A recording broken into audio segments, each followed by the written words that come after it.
ప్రపంచంలోనే అత్యంత శక్తివంతుడైన అర్జునుడు ఒక సాధారణ బోయవాడి చేతిలో ఓడిపోయాడు. ఎందుకు తెలుసా?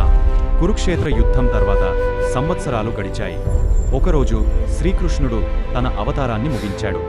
ద్వారక నగరం సముద్రంలో మునిగపోతుండగా యాదవ వంశం అంతరించిపోయింది. మిగిలిన స్త్రీలను రక్షించడానికి అర్జునుడు వచ్చాడు. అతడు గాంధీవాన్ని ఎత్తాడు. కాని ఆశ్చర్యం, దివ్యాస్త్రాలు పనిచేయలేదు. బాణాలు లక్ష్యాన్ని తాకలేదు. శరీరంలో శక్తి లేకుండా పోయింది.